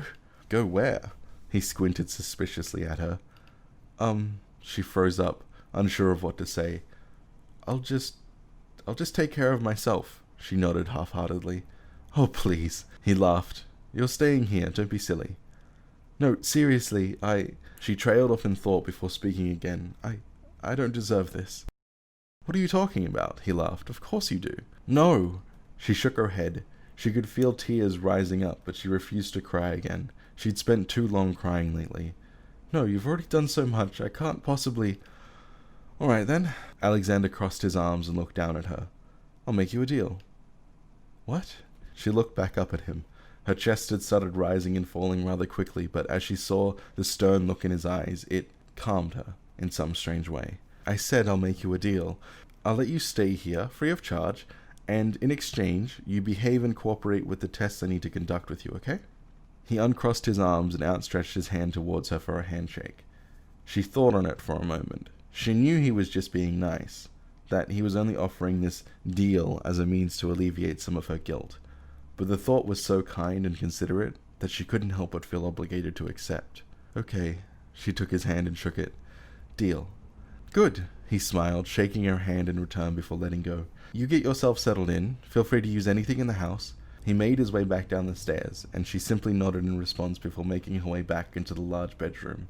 She took another look around the room before smiling and sitting down on the bed, and, without even meaning to, she already started envisioning fairy lights hanging from the walls. Eva, Chapter 3. Sleep came to Eva rather easily the first night she spent in Alexander's house, and as she lay there with her eyes closed, she started to realize why she would want to sleep. Of course, she didn't feel tired, but as she lay in her new bed, within her new room, beneath the warmth of her new blankets, she realized that she wanted to rest. She was so comfortable that she let herself drift off into a quiet slumber. Her body became still, her eyes fell closed, and her thoughts drifted away from reality. Earlier that evening, while Alexander was making them both dinner, he requested that she keep a dream journal for when she decided to sleep, and as she remained fully conscious in her dreamlike state, she began to realize why. Her mind began to conjure thoughts and images that drifted into place, and, while she was completely still in her bed, in her mind she was walking around this makeshift art gallery full of her own memories. She passed each one, and as she did so, small signs popped up, giving a small indication as to what the memory was about. Some were simply fond times working at the markets. Others were cold nights huddled behind a dumpster. The memory of receiving her blanket stuck out to her. The smile on her face the first night she slept with it made a stupid grin form across her lips before the next memory popped up. Alejandro was standing in the doorway, his back turned to her, and he was arguing with his boss. Eva shook her head and moved on to the next memory. Allison's fist was clenched and dripping with blood as Peter screamed in pain. Winter's cold bite was beating down on her wet cheeks as she ran, faces blurred as she passed them. Her chest was tight, and before she knew it, there were two bright lights looming over her. She covered her head and cried out in fear, but nothing happened. Her arms lowered, and she looked around at Alexander's living room. She laughed as she remembered that she was simply dreaming. She knew that nothing could hurt her, that she could do whatever she wanted. Upon realizing this, an ice cream popped into her hand. It was chocolate mint, and as she took a bite, she walked out of the house. Above her, flying in the sky, was a large red dragon that breathed hot fire across the suburbs. Her ice cream began to melt from the residual heat, and as she licked it up once more, she saw a group of armored figures flying on winged horses, spears drawn as they charged towards the dragon. It was entertaining, but as the battle raged on, Eva began to take a stroll down the street. She saw Alejandro selling burgers from a cart, and Grace was yelling something about pommies nearby. She saw Samantha arm in arm with Cyril, and as she rounded the corner, she saw Allison beating Peter to a pulp. She began to wonder if this was the best she could do, dreaming about people she'd known and some fairy tale creatures. The ice cream disappeared from her grasp, and as she started to concentrate, light began to pour from the sky, engulfing everything in sight until there was nothing but blinding white in every direction. It swelled to a point before dissipating, and as it did, it left in its path rolling green hills with small wooden cabins atop them. Nearby there was a medieval-style village, and Eva was now standing on a dirt path. Merchants peddled their wares on the side of the street. Carts were being dragged to and fro, and rising up from the ground at the end of the village was a large stone castle that reached towards the sky. She looked down and saw the elegant blue dress that adorned her body, as well as the golden necklace that hung from her neck. Before she knew it, she'd made her way through the village and into the castle. "Ah, we've been expecting you." An attendant began to guide her towards the throne room. "The king is awaiting your audience." The large wooden doors swung open, and resting in a golden throne at the end of the room was a regal man donning a golden red coat. A crown sat neatly atop his head. Eva's eyes suddenly went wide as her gaze rested upon his face. "'Tis a pleasure to finally make your acquaintance," Alexander said. Eva's eyes shut open as she lay in her bed. The morning sun filtered in through the lace curtains that rested in the front window. Her breathing was heavy and erratic. She hadn't expected him to be there, and as she began to piece together her thoughts, she picked up her dream journal and began writing. She documented most everything that happened, namely the lucidity of her dreams and the almost total control that she had over creating them. She opted to keep the part about Alexander to herself, fearing that he may wish to read the journal at some point. And once she was done, she placed the journal back down on her bed beside the table before making her way downstairs. Alexander was already awake and making breakfast. He looked over at her and saw she was still wearing the same clothes as yesterday. "Oh shit, I completely forgot that you probably need pajamas, huh?" He slid 2 cooked eggs out onto some pieces of toast. "No, it's okay." Eva shook her head and took a seat at the island in the center of the room. "You've already done more than enough. I couldn't—" "Nonsense." He picked up the plate with the food and moved it over until it sat in front of her. "We'll go shopping today. Get you some clothes, yeah?" She watched as he returned to cooking, unsure if the food he just put down was for her. No, it's okay, I'm fine." "Don't be ridiculous. You can't just own 1 pair of clothes." He flipped another egg before letting it rest, turning to look back at her. "Go on then." He gestured towards the plate in front of her. "Eat up."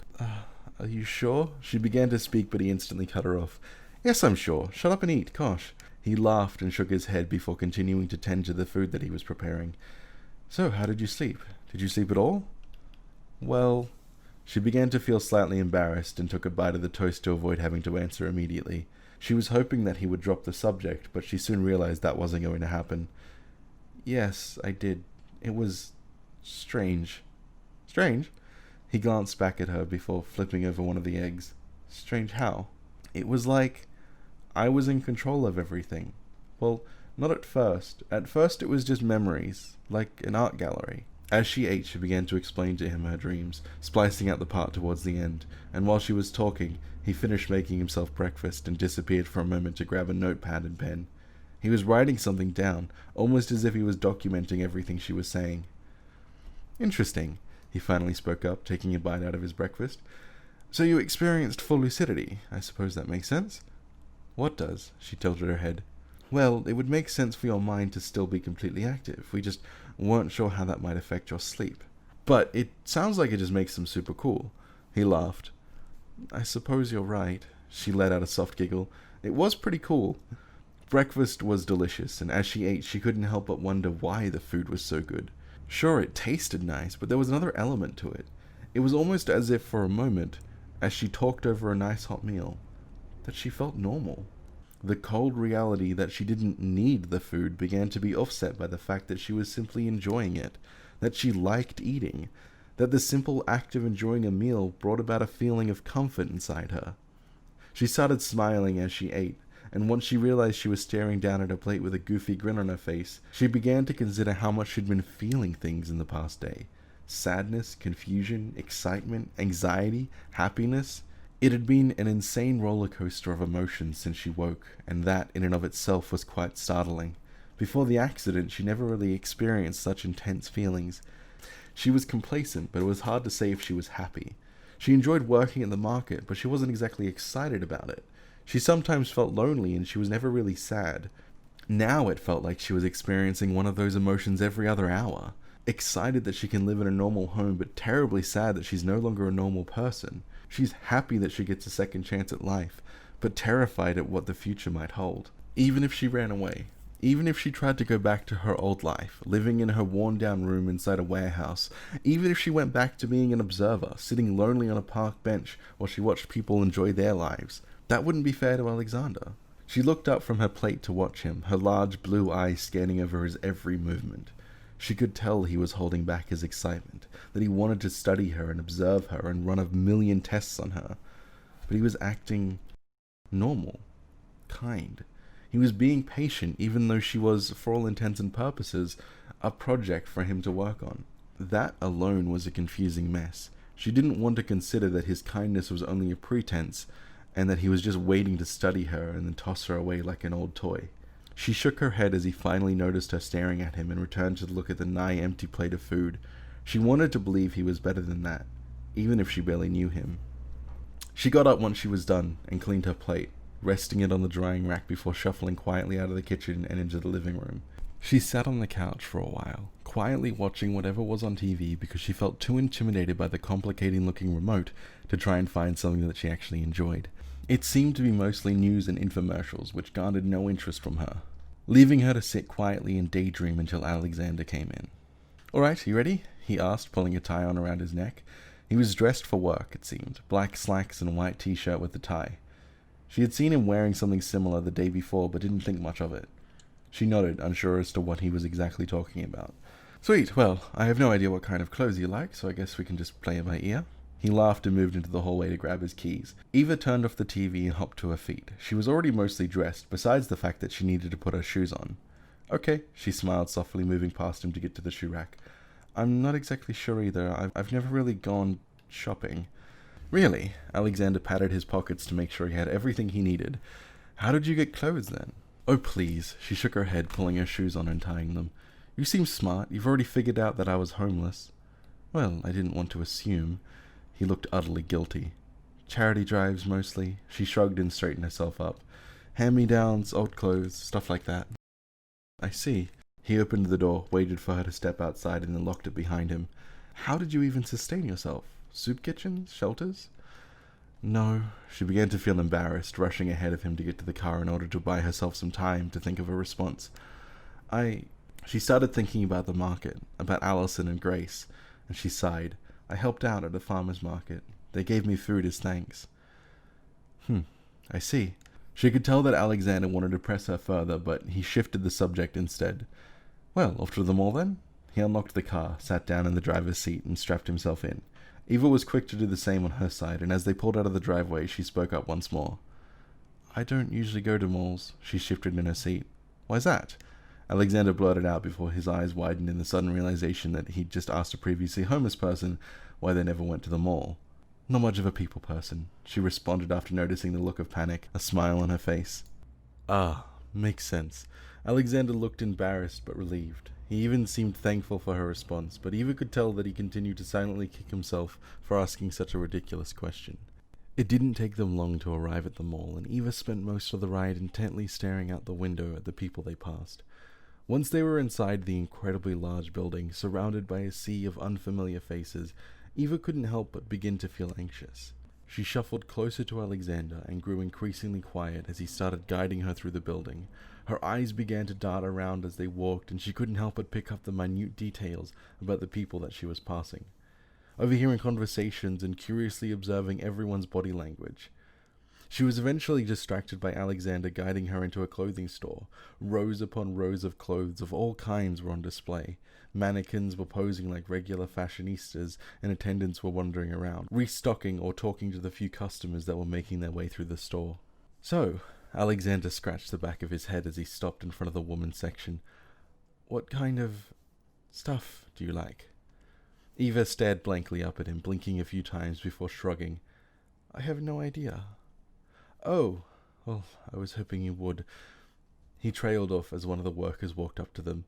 Hi, the young woman said. Eva stared at her for a moment. She was quite pretty, thin, blonde, and she looked like she spent hours doing her makeup. I think so, Eva finally responded after a few moments of silence. I don't know what I'm looking for, though.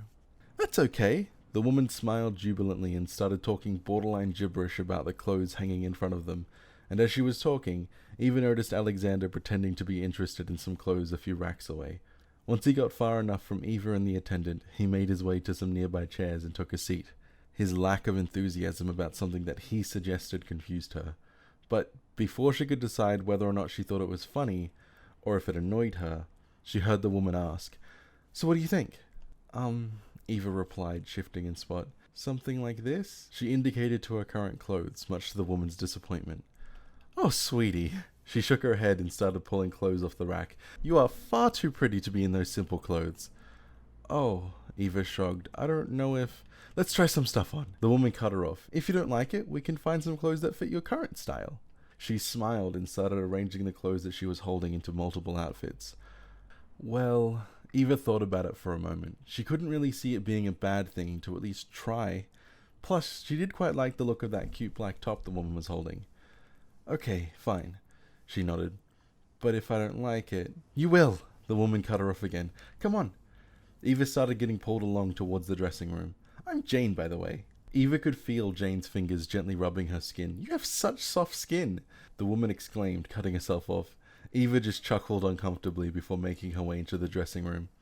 Thanks. She gave a rather quiet, meek reply as Jane started laying out the clothes on the small bench that was inside the small room. So, the woman began speaking again.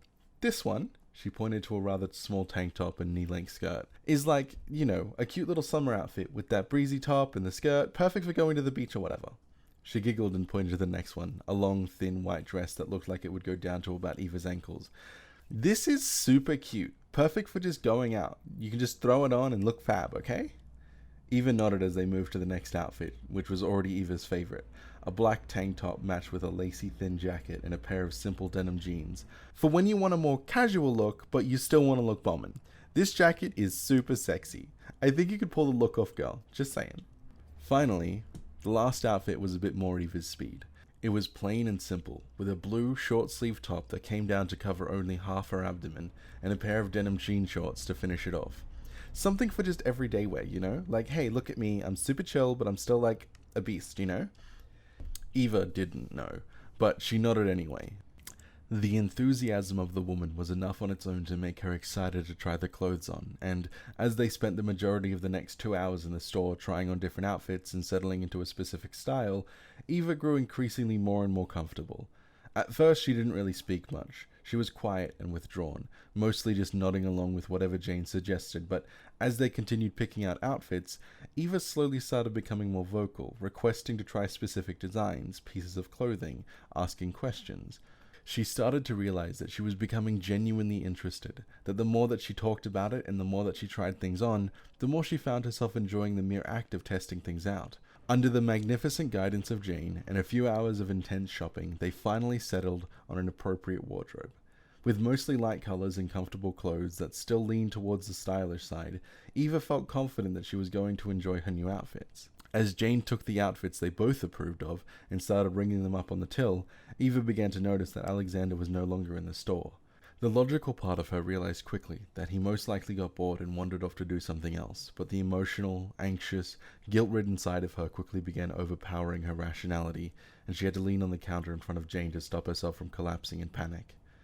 Her legs, despite being physically incapable of feeling weak, began to feel weak, and her breathing became increasingly rapid. Her eyes frantically started darting around the store in search of Alexander, but to no avail. She began to realize that he left her, that her selfish desire to wear clothes became too much for him, and he abandoned her in the store to let her fend for herself. "Are you okay?" Jane asked, and Eva simply nodded her head. Though her hyperventilation and evidently weak stance said otherwise.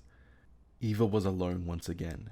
She would have to go back to living in the cold, by herself, no friends, no family, nothing. Just a lonely existence where the only people who cared about her were in her own imagination. Alexander walked into the store, a bag hanging from his hand and a concerned look on his face as he saw her half collapse on the counter. Instantly, all the terrible thoughts that had begun clouding her mind dissipated, and the rational logic explanation rang through her mind once more. She pulled herself up and regained her composure, her eyes still fixated on him as he walked closer. "Hey, are you okay?" he asked before Jane interjected. She just started freaking out. It was super crazy. I thought I'd have to call an ambulance or something. She laughed nervously and Eva looked over to her. "I'm sorry, She trailed off. "She's just a bit anxious." Alexander smiled and Jane seemed to have a moment of recognition.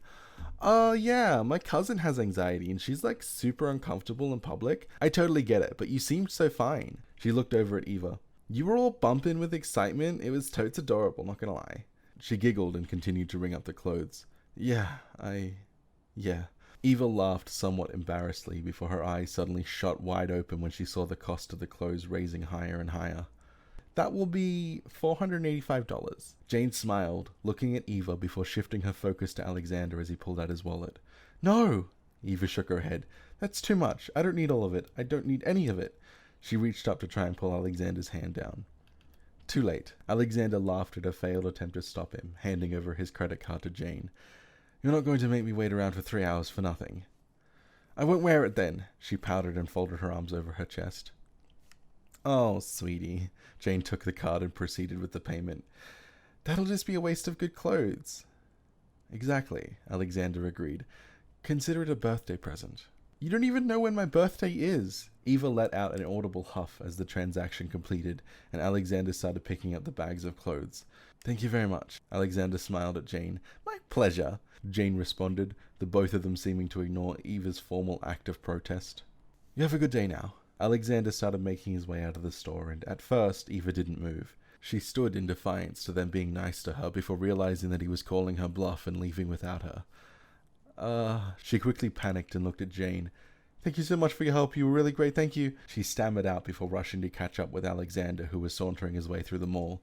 "Oh, hey," he said as she caught up to him. "Nice of you to make it." "That was mean," she huffed and folded her arms again. "You can't just ignore me and do whatever you want." "Well, I wasn't going to argue about it for an hour. Besides, you needed clothes." "Not that many." She shook her head as she felt the familiar feeling of guilt creeping up on her. "Pay me back by cooperating on your test today." He smirked at her, and she responded by opening her mouth, then closing it and huffing once more. "Fine," she said, a notable tinge of irritation in her voice. Once they returned to the car, Alexander put all the bags in the back seat apart from a single one, which he placed in her lap once he settled into his seat. "What's this?" she asked curiously, peering down at the bag before slowly opening it. "Another gift. I went and got it while you were shopping." He clicked his seatbelt in and started up the car. "I wasn't sure how you would feel about it, but considering how shaken you looked when I got back, I figured it'd come in handy." "Oh my gosh." She pulled out the box within the bag. On the front of it was a picture of a sleek-looking cell phone. "Alexander, I can't..." She began to speak, but he quickly cut her off. Take it. I'll need to be able to contact you if we're ever apart, he smiled. When is your birthday, anyway? She opened the box and began inspecting the phone. She'd never actually owned one before, so it was a rather exciting prospect. I actually don't know. She shook her head and put her phone back in the box for later. Somewhere in winter, I think. You think? He tilted his head, eyes fixed on the road ahead. Yeah, I think so. When I was little, She paused. My mother would try and do something special for me. We'd go and buy the biggest cake she could afford, and she'd stay up all night. Eva shook her head and pulled her sleeve up to wipe a few tears from her eyes. We'd just have fun. We fixed an old projector and we would stay up watching movies. She cleared her throat after realizing how shaky her voice had become. Ah, well, that sounds like fun, Alexander smiled. What kind of movies? You know. Eva was expecting him to start asking about her mother, but his restraint caused a smile to cross her lips. Just fantasy stuff. I was little. I loved all things mystical and magical. That explains the dragon, then, Alexander laughed. Dragon? Eva asked before remembering her dream. Oh, yeah. Brave knights, witches, wizards, elven warriors. I've always loved that stuff. We've got ourselves a regular nerd over here. Alexander grinned a rather cheeky grin at her. Hey, she huffed. I just like it, okay? Besides, you'll want to talk, Mr. Elves of Ardale. Whoa now, Alexander laughed again. I'm a fan of good literature, okay? Well, you're also a nerd then. She stuck her tongue out at him. Fine. I concede to your point, you little snoop. Alexander's laugh died down into a chuckle and Eva scoffed before speaking once more. I was actually going to ask you if it would be okay if I borrowed some of your books. She fiddled with her thumbs. You've already done so much, but Yes, it's fine. He nodded and waved a hand dismissively. Feel free to read any of the books in my study. Thank you. Eva smiled up at him, and he nodded in response.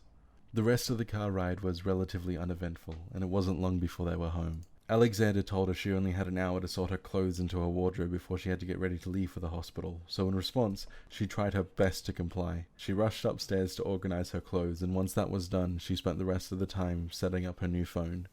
Almost 2 hours later, they were pulling into the hospital parking lot, and Eva couldn't help but feel optimistic about the rest of the day. She peered out the window at the tall, looming building that stretched up into the sky before looking at Alexander. The car ride was mostly quiet. Eva had spent the majority of it curiously investigating the properties of her new phone, but since they had arrived, she decided to speak up. What kind of tests do you need to do? First, we're just doing a diagnostic on all your systems, Alexander replied as he pulled into his parking spot. You know, checking everything is running properly, making sure nothing is malfunctioning or acting outside of set parameters. I see. Eva nodded, and for the first time she didn't feel confused or upset about the reality of her new body. Then we're going to do some physical attribute tests. Nothing too serious. You've already shown immense progress in your motor function skills, so what I'd like to do is confirm that your neural storage has appropriately integrated into the hardware. He turned his car off and looked at her. She was blankly staring at him, trying to piece together what he just said. I need to make sure that your mind is working with your body. Ah, Eva nodded. Okay, I think I understand. Good. He smiled and stepped out of the car. Eva began to follow him into the hospital once the car was locked, trailing closely behind him so as to not be lost within the crowd of people. They moved straight past the front desk and immediately headed to the elevators, navigating a few floors up before returning to the section of the hospital that Eva had awoken in. She paid attention to the signs on the walls this time as she followed. It seemed as though they were heading towards a small section of the hospital called the Biological Engineering Facility. As they made their way through the locked doors and into the reception area, a young woman behind the counter immediately rose to her feet and pointed a finger at Alexander. "Dr. Baker!" she exclaimed. "You cannot just take a patient out without warning anyone." "Ah, sorry, Liz." Alexander chuckled at the woman. "She's fine, though, see?" He gestured towards Eva, who was half hiding behind Alexander. "That's not the point," the woman huffed. "Dr. Carter requested that you go see him the moment that you arrived." Yes, of course." Alexander waved a hand at her rather dismissively before turning to Eva. "I've got to go square this out. Liz will take care of you, all right?" Eva simply nodded in response before he began walking away. He disappeared behind a door on the other side of the room, leaving Eva standing awkwardly in the hallway before Liz looked over to her and sighed. "Well, come take a seat, miss." She paused, waiting for an answer. "Eva," the girl simply responded. "Eva? Oh, don't tell me he's making you call yourself that." The woman shook her head in obvious irritation. "No," Eva responded as she made her way over to the counter. "I like it. But surely you had a name before, right?" Liz sat down in her chair and leaned back. "Well, yes, but it doesn't matter." Eva shook her head and smiled. "I like Eva." Alright then, Miss Eva, take a seat. Someone should be by to take you soon. The woman began working on her computer once more, but Eva popped up with another question.